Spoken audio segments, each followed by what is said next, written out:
pretty substantial. I want to first congratulate everybody that's here. I know everyone said that, but I hope it doesn't go on deaf ears. Parents, it takes a village, as you guys know.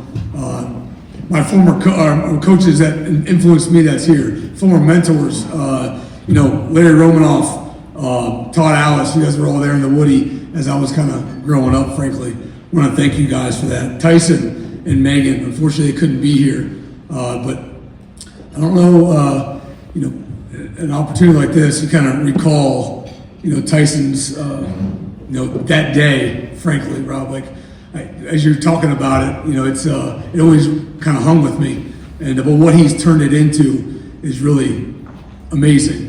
Him and Megan do a great thing, and very thankful for them. Got to thank the NFF, National Football Foundation. This is an incredible event, honoring incredible people, and that can't go unnoticed. Very thankful to be up here, very humbled by it. Reading off some of those names, it's a little starstruck myself. I don't know how I'm in the same conversation as Jack Nicklaus and Woody Hayes and things like that, so to share in a world like that is very humbling. I gotta say, my assistant receivers coach, Devin Jordan, former Buckeye as well, is here. Gotta thank him as well. He got back with us together 3 years ago, and we wouldn't be where we are today if it wasn't for him. So I want to thank Dev for all that he does. Lastly, I would say my wife. Kara is from Gahanna, so she's a Columbus girl. She's an Ohio girl, and she graduated from too many universities. Well, she left Cal Penn, came back to Ohio State, got her undergrad, went to Capital, got her nursing degree, and now is the mother of our great 3 children. So, Kara, I want to thank you for always supporting me. Very humbled by the award, the Ohio Gold Award. The track record of who's won it speaks volumes. Again, to think that I'm a part of the list is very humbling, Jeff. So I want to thank the board for selecting me. However, their criteria they used, I don't know, they got to check that. But I really, really appreciate it. Again, some of the names: Jack Nicklaus, Archie Griffin, Gene Smith, which I look up to a lot, Eddie George, Orlando Pace, Keith Byers, which I don't even know how you thought about tackling that guy like 30 years ago. You see him walking around. Mike Doss, and then our head coach and national champion Ryan Day. He won that over the last 2 years. So to be in that list is very honoring. They said the award is about contributing to football. Well, it says amateur football. I don't know, amateur, we have to check that definition. But that being said, I don't think we really pour into football. I feel like football pours into us. And, when we're early on, we're young, and these guys probably speak for it. You get into football because you're a competitor. You might like to hit. Your friends do it. There's probably a lot of other reasons. You're watching, the Ohio State Buckeyes or Cleveland Browns or the Cincinnati Bengals, or I was watching the Dallas Cowboys. Don't hold it against me. But your parents probably pushed you in there because they knew what football would give you. And you guys are seeing it now. I have a 7-year-old, a soon-to-be 3-year-old who's crazy. And he loves football. He doesn't know why he loves football, but he loves football. He loves to compete. He probably watches dad run around. But I know what football is going to do for him if he so chooses it. And I think you see it pretty clearly today. For the NFF to have this set up to impact those that pour into football, when really football is pouring into us, is very evident. And Jacoby talked about it a little bit. Everyone has their story, everyone has their path. And I'll quickly kind of run through mine just so you guys understand it's not always, roses and easy paths. So for me, I started in Canton, Ohio. Played every sport imaginable growing up. Did play in the backyard. I had a great dad that, put a football in my hand early on. Canton, Ohio, I think that's kind of normal.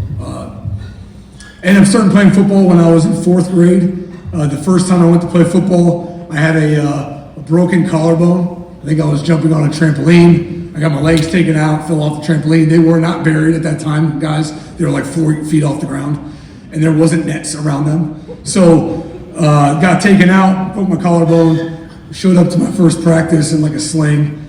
Later, I ended up being able to play, and I played tight end, D end, I don't know, every position. besides what I played inevitably. And but the camaraderie and the want to come back as a team player, that was driving at that age. Ended up going to Glen Oak High School in Canton, Ohio. Played freshman football, wasn't on varsity or even JV. When I was a sophomore, I became, a JV player. Was not on varsity as a sophomore. By my junior year, I was the starting quarterback, which is a little bizarre. My brother, who then became a freshman that year, took my job as a freshman. So then I moved to receiver. So talk about ups and downs. I thought I was the man in high school, being the quarterback, and my freshman brother takes my job. All right, and then full circle, my first year, my senior year, about before the halftime, caught a punt. Then at Fawcett Stadium, the Hall of Fame, that was our home stadium. We didn't have a home stadium back in Canton. We used Fawcett. And a guy came in, Garfield, came into my legs and took my legs out and broke my leg in half before my first half. So that summer, I had to go to camp 3 or 4 times to earn my scholarship. It wasn't handed to me. That happens a little more. Again, people earn them, but a little different then. Came back and pressed Coach Tressel and Coach Hazel and Todd Alice and Larry Romanoff, and I found myself with an offer, committed that summer, and then broke my leg the first game I could play as a senior. Got a chance to rehab, and then got a chance to run track for guys that run track. Got a chance to win 2 state champions that spring, regardless of my broken leg in December. So the fortitude, the resilience, the team effort, the teamwork, all that stuff I was learning at a young age, 16, 17, 18 years old. And that was pouring into me. Then at the time, I didn't realize it. From there, I got a chance to go on to Ohio State. Ohio State, there was 2 guys that came in that class. It was Brian Hartline and it was Brian Rubisky, all right? Coming off an injury, felt like maybe my agility wasn't quite there yet, so, I was elected to redshirt, and I did a great job with the scout team the whole year as I watched Brian Rubisky get to go play with the first teamers and second teamers. So to say there was a chip on my shoulder would be an understatement. That being said, I kept working, and I'll never forget, Coach Tressel, I guess, reminded me of this. So guys, stick up for yourselves, it's okay. I guess coming out of my freshman year, I walked into Tressel's office, and we had a conversation about how the year was going, what do you think you could do better, all those kind of things. Well, by the end of the meeting, I said whatever I had to say. It probably was outlandish. But by the end of the meeting, I walked out and said, listen, all I know is I'm a better receiver than Brian Rubisky, and I should be playing more than him. And he said he never forgot that. And I was like, I said that? To you? So I just shook my head. But now, it's just like hindsight, right? When you're a parent, and the kid brings it back to you. Now all the guys are giving it back to me, so it's like I can't really say a whole lot. But I fought for myself, and I always had a chip on my shoulder, and that was good. It's not a bad thing. I still did things for the people I love and not the ones I didn't love, but just having that chip on your shoulder can really be good. And I think that the being shaped that way through your process, you can't pick your path. I'll say it again, you can't pick your path, but you can pick how you operate on your path. So you got to focus on the operation and not where the current path is, in my opinion. So I try to do that. Got a chance to go to Ohio State, got a chance to get drafted, got a chance to play in the NFL, and the things I learned at each step really shaped me. I remember coming out of football, men, all you young guys up here, the ones that are sitting down too, and I always thought to myself, when I left the game, I'm out. I'm bigger than football. I almost got cynical to the sport. Then I started to realize as I grew up that being who you are as a football player is actually great. It says a lot about you in a positive way. It's not you're the dumb jock. It's not applicable anymore. You guys are sitting up here, whether you're up here or not, being an athlete, sticking through things, there's more to it than that. So being characterized as an athlete, especially a football player, can say a lot about you. Be proud when you put that on a resume. That's really, really important in my opinion. So I got over that and realized that instead of being a critic or a cynic about the sport, I figured I'd pour into people. Just like people did to me my entire life. I didn't realize it. You get in our whole little world sometimes, guys. We don't realize the amount of people pouring into you on a daily basis. So, Coach Meyer offered an opportunity to get back in the building I loved. And I took it. Why? Because I had nothing else at that point that gave me a reason to say no. There was no reason to say no besides just laziness. I had some things going entrepreneurially that I enjoyed, but the passion wasn't there. So I got back into the sport, and it's been very organic. I got back in with one reason: to help others. I wanted people to experience what I had a chance to experience, and I'm hoping I'm doing that at the best level I possibly can. All right. Now, a couple of things I want to leave with you guys before I be quiet. So I thought today, just to reiterate, the path of our season really embodies what football is all about. I mean, frankly, going into the season, let's start back. It was in January. Came out of a year that we really weren't fired up about. We need to make some changes, need to make some additions to the staff. We need to do all these kind of things to be at the level at which Ohio State needs to be. We got into winter workouts. We were grinding. We had a bunch of guys, again, Mecca and Buka being one of them, being in our room, that really felt unfinished and really felt like we let Buckeye Nation down. We felt like we let each other down. Felt like we could accomplish more. They chose to come back. Forgave the NFL their ultimate dream to come back. And they didn't come back individually. They came back as a group. So the brotherhood in which they've operated with is real. Jack Sawyer, JT, Mecca, just to say a couple, decided to come back and vow to make sure it was different. Worked through spring ball, worked through winter conditioning. We were adding guys to a new roster, changing college football dynamic. Guys were coming in. We spent a lot of time identifying the right kind of young men, not the best kind of young men, but the right kind of young men, because the right kind of young men become the best young men. And so, them being really fast and really strong and being really good at football, that's beside the point. But they were really good mental-wise, and they came in to earn it from their peers, and they did. Will Howard being another one, Quinshon Junkins being another one. Uncomfortable for them. A lot of them were probably the tops of their team somewhere else, but chose to come here for whatever reason. Caleb Downs had a great relationship with the coaching staff, and his coaching staff changed. So he wanted to come here. His dad played with Coach Walton. So there's always connections. There's always reasons behind it. And we found a lot of those guys.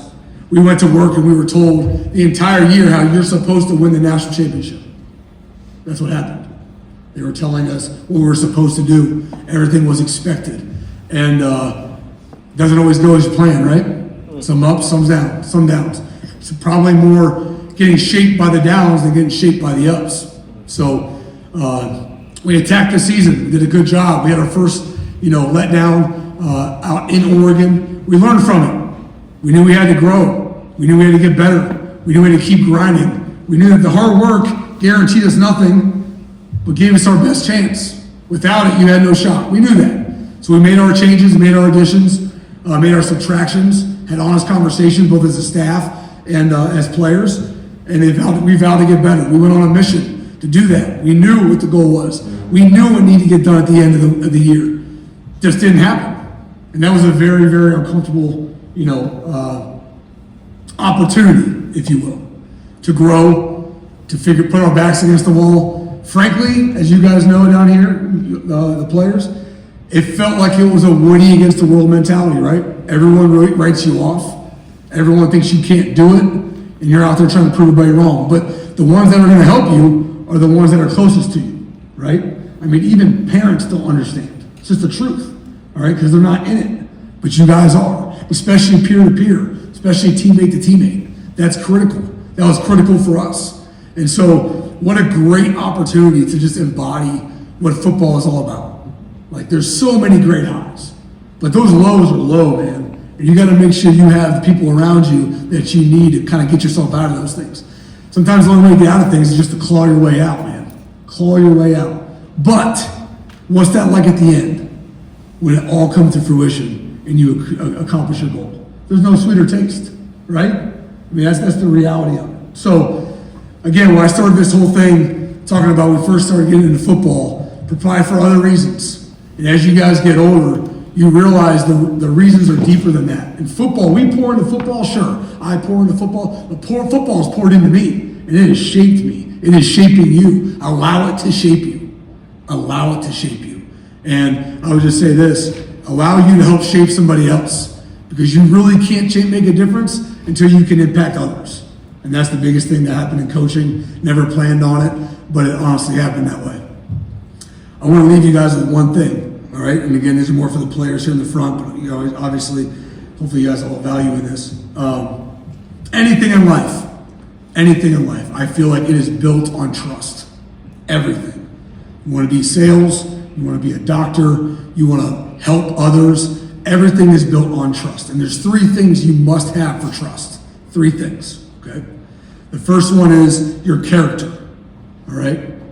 Your second is your competence. Follow me on this. And the third one is your connection, okay? And you have to have all 3. If you don't have all 3, you will not have trust. For example, all right, character is just, do you do what you say you're going to do? That's it. And once you lie once, who says you're not lying again? We have a joke in the building. Once you lie to me, oh, can't trust you again. Never, can't ever. You're gone. I can't ever trust you again because you're a liar now. So it's a joke. I know that. But like, character is everything, right? And as simple as this: do you do what you say you're going to do? Okay. Connection. That's time. That's it. Connection is time. It's not always easy, especially for you introverts, because believe it or not, I am one. But connection is time. Connection is time. Do you invest time for connection? You cannot have a connection without time. And the last one is competence. Do you know what you're talking about? All right? And there's no better way to do that than frankly be on your phone anymore. You don't have to go to libraries. Now, don't trust everything on Twitter and Instagram, I swear, don't do that. But there's no more information, more accessible. But information is not more accessible than it ever has been. I said it the right way. So, be mindful of that. Could you imagine, lastly, having character? You do what you say you're going to do. And you have competence. Like, I know football, but I have no connection with you. Are you really going to listen? Are you really going to take the information I want to give you? I know receiver play. I have great character because I do what I say I'm going to do, but we never talk. We have no connection. It's going to be hard. How about we have a great connection? All right? We really get along. We vibe with each other. Like, God, Coach Hart is awesome. He's awesome. And I love his character, but he has no idea what he's talking about. That makes it tough. All right? Or I'm really good at character. I do what I say I'm going to do. We have a great connection, right? But I have no idea what I'm talking about. Said that. Competence, right? I know what I'm talking about. I have a great connection with you, but like I'm running the streets at night and I'm not really maybe a great guy, right? And there's all kinds of different looks on that. I don't know if I want to trust this guy. So I'm going to leave you with that. Everything you guys want to do in life, whether it be in sports, as a dad, as a son, everything is built on trust. And you must have connection, character, and competence. Congratulations again. I appreciate the honor of the Ohio Gold Award, and I can't thank the NFF enough. Go Bucks.